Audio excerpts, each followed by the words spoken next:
it's amazing that I got to see them all together, which would be for the last time that they toured. But he played that song. I don't know if you know the song, you know how great this must have sounded on this like church organ.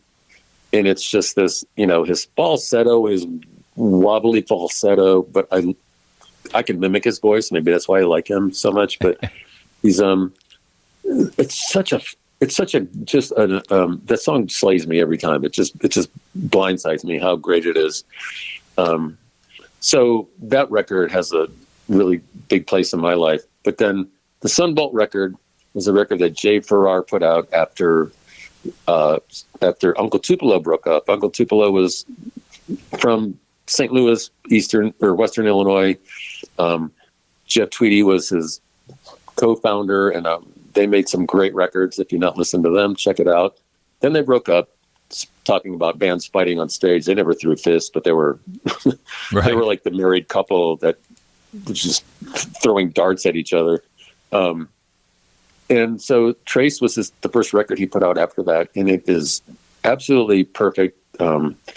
It's alternative country, it's rock, it's ballads.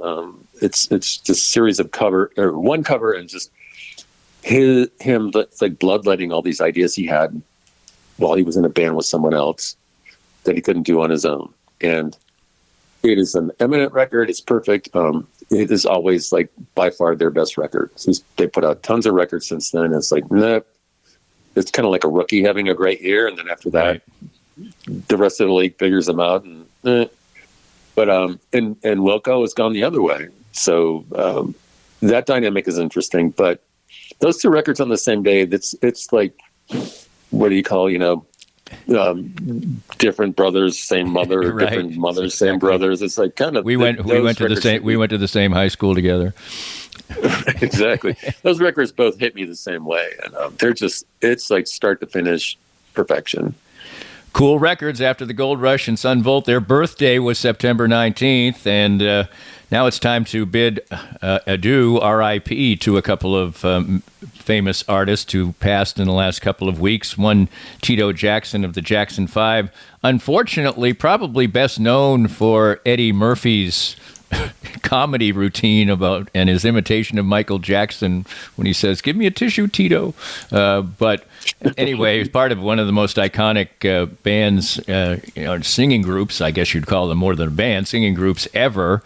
Of course, Michael Jackson was the driving force from that, but, it was a group of people making harmonies at one point in time and obviously fighting through difficult times as well. He died at the age of 78.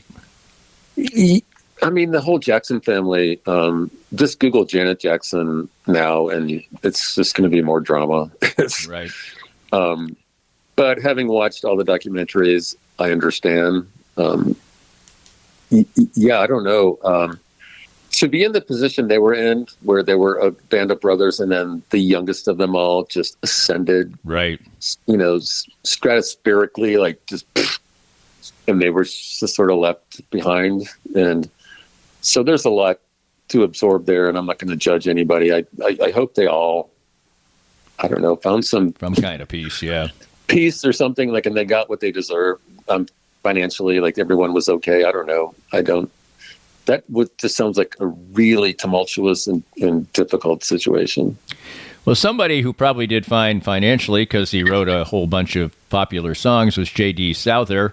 He wrote a couple of the biggest hits by the Eagles, New Kid in Town and Best of My Love. He had a long solo career as well. He just died a week ago at the age of 78. Also, he had performed up to a couple of weeks before his passing, which was described as a peaceful passing. He was touring with Carla Bonoff, and those are two plaintive, sort of stereotypical soft Eagles songs, I would say. And he contributed to many, many other artists. And he, obviously, if you're a songwriter, you get the royalties. So I'm sure he was doing fine. But he's a big name in the country rock evolution. Yeah, all part of that generation out there in Southern California that, it's pretty. I mean, you just think of all the people that were involved out there in the Eagles, Jackson Brown, the Mamas and the Papas, Joni Mitchell, like all of that was, I think we were when I think about how fortunate I was to have been born when I was, it's because it was when everyone was still like digesting all the possibilities of making music, writing music, recording music, and extracting influences from all over the place. And there was so much fresh music coming out. There was nothing that preceded it, and what preceded it was the roots of everything. So he's part of that circle for sure. That whole Southern California, that was, you know, Crosby, Stills, Nash and Young, all that. It's the more I think about that and read about that era and that place, it's like sort of a bedrock of modern music that is a little bit overshadowed, I think. And, you know, kudos to him as well. For several years, he was the boyfriend of Linda Ronstadt in the 1970s, and that's pretty good work right there, for sure. But he worked with the Dixie Chicks, George Strait, Bonnie Raitt, many other songs with, you know, Her Town Too, the song with James Taylor was a duet with him. So many of the greatest songs that you would have heard. Right. That's another, you know, indication of how that, I mean, he was someone who was eminent but was in the background and is probably a little more anonymous than he should be.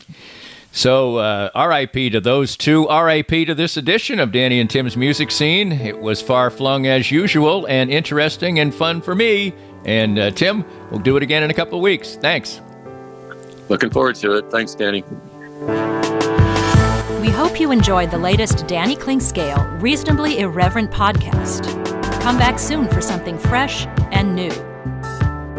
This podcast was made possible by our great sponsors like Advanced Sports and Family Chiropractic and Acupuncture, with 8 convenient locations in the Kansas City metro. Dr. Brad Woodall and his friendly team will improve your health and outlook with every visit. Find out more at asfca.com/Danny.